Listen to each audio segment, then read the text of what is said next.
Check the mic and make sure it sound right.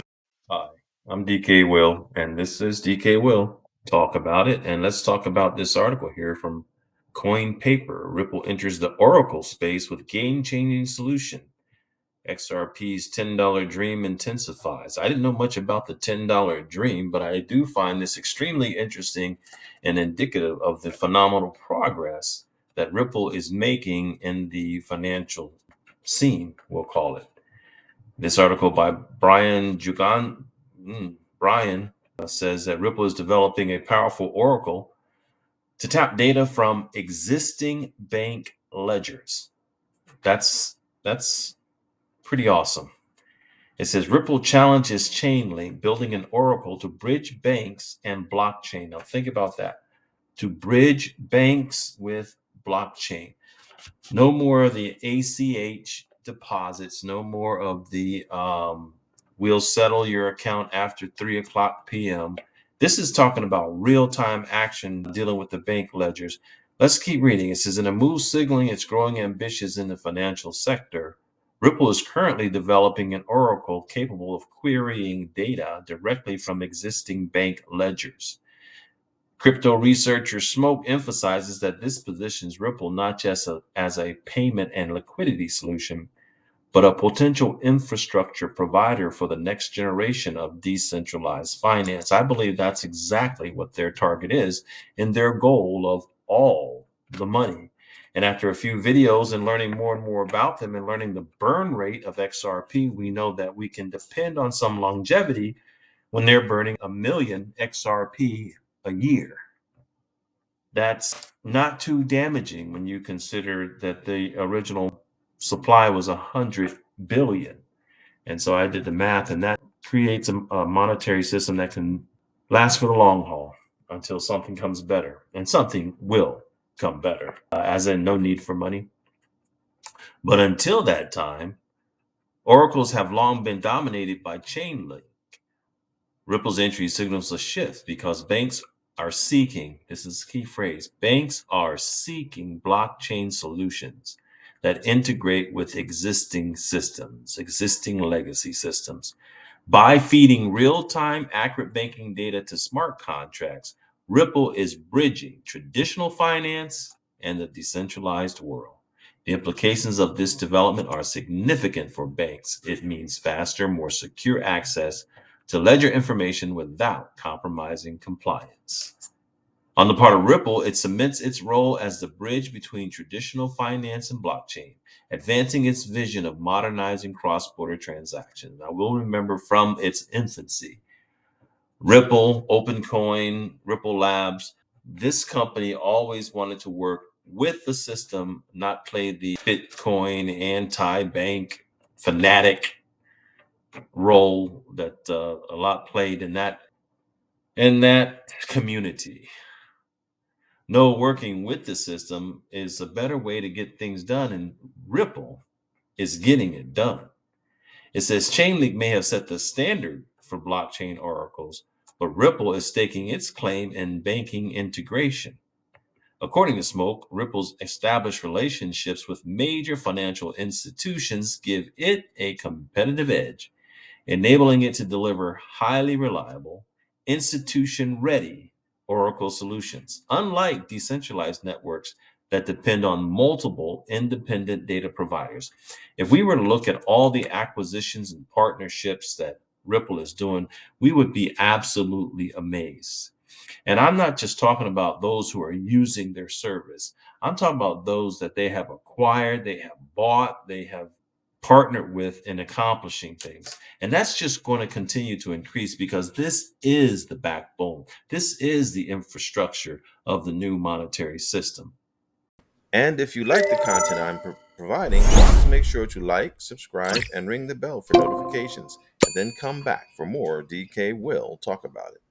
This development comes at a pivotal moment as banks rush to modernize. Notice that, as banks rush to modernize. See, now for us front runners, we're going to be glad we're there. And just a taste of the market, we know that Ethereum is going up, Bitcoin dominance is going down.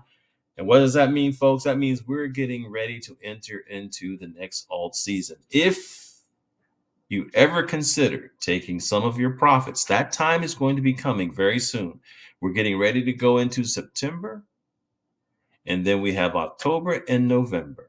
So there's 3 months. So I will say over the next 6 months, you better start making your exit plans. So somewhere between September 1st and March 1st, I hope you have your plan set because you're going to want to take some profits. I kind of think I'm going to take some profits. We'll see.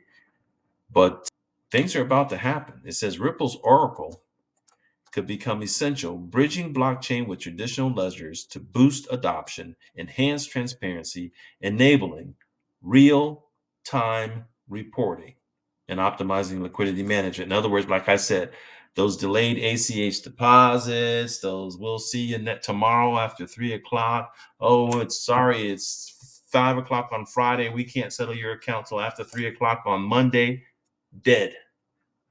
That's dead with this system installed and in place. It says, according to a market expert, Maxi, XRP's bullish trajectory remains unchanged, with the $8 to $10 range continuing to be the target since the cryptocurrency was priced at just 50 cents. Maxi emphasizes that despite market fluctuations and temporary volatility, the long-term upside potential for XRP has remained consistent over the years. Well, there's his chart. I hope he's right. In all frankness, I don't know what I'm going to do, people. I mean, take some profits, yes. Perhaps absolutely take the money that I have invested in XRP. But if I can get away with doing that and leaving some behind, I'll do that too, for sure. Matter of fact, that's not even an if. I'm going to do that. And I've said that many times. XRP, the native token of Ripple, has long been recognized for its strategic position in the cross-border payment space. Its technology enables banks and financial institutions to execute faster and cheaper international transactions, providing a tangible use case that fuels investor confidence. It certainly fuels my investor confidence because I don't see it doing anything but getting better, especially since it is diminishing in supply with use. While it's exponentially increasing in usage, it's burning the necessary ingredient for the usage, which is the XRP. Now, of course, stable coins are coming out. Countries are coming with their stable coins, RLUSD. Stable coins will have a function. And so XRP, like I did the video before, Brad Gollinghouse said, we use XRP where it makes sense. So in many instances, they don't have to. He said they minted a lot of stable coins themselves. And so XRP has a distinct usage that's different in some way. I don't know exactly what it is, and I'll be honest about that. But stable coins will be matched dollar for dollar. You can believe that in the new monetary system, and hopefully the dollar for dollar match will include asset-backed, gold-backed, real money, not money, fiat money that you can make as much as you want.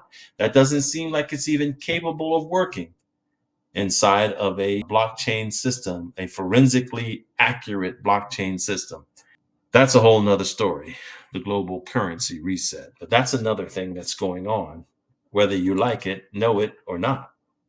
Maxi points out that this real-world utility is a key driver behind the token's sustained growth. Therefore, Maxi emphasizes that the $8 to $10 range reflects XRP's historical trends, market cap potential, and adoption trajectory, with its present price being $2.96, roughly $3. Meanwhile, 330 has emerged as a psychological price. Here we go with that psych game. Y'all know where I'm at with that. So there is a psychology of the market. Don't get wrapped up in it. That XRP has to reclaim for its bullish picture to remain intact. Conclusion: Ripple's development of a bank integrated oracle means a strategic evolution from a payments facilitator to a full-fledged infrastructure partner for modern finance. By enabling seamless access to real-time ledger data, Ripple not only strengthens its position in the blockchain ecosystem, but also challenges the dominance of traditional oracle providers like Chainlink. Meanwhile, Maxi's analysis reinforces the idea that XRP is not merely chasing short-term price spikes. I don't think XRP is chasing anything. I think XRP is being suppressed from what it can really be and what it should really be, while these institutions get it wrapped up for their ETFs. It says, while volatility will continue to test investor patience, let me rephrase that the DKWILL way. While manipulation will continue to test investor patience, the ultimate goal of 8 to 10 remains a credible target rooted in years of consistent market observation and Ripple's ongoing influence in global finance. Well, this is a big deal, folks. And here he gives a definition of an oracle. It queries and records off-chain data. So we're talking real time, whether the banks are open or not. And that's going to play a major role. And surprisingly, to me at least, it talks about one frictionless experience to send money globally. Now, Ripple's own confessed primary target for customers are banks and financial institutions. I think when we talk about existing bank ledgers, we're still talking about the big players. But in any case, that level of liquidity and, like the Hidden Road acquisition, all the other acquisition they got, the SBI interplay overseas, Ripple is just an awesome company with an awesome product that is not going anywhere. And XRP is as much the blood flowing through the veins of that system as anything else. And so we're in the right place, folks. And that's all I wanted to talk about. I'm DKWILL. This is DKWILL Talk About It. And I've talked about it. Have a wonderful day. Check the mic and make sure it sound right.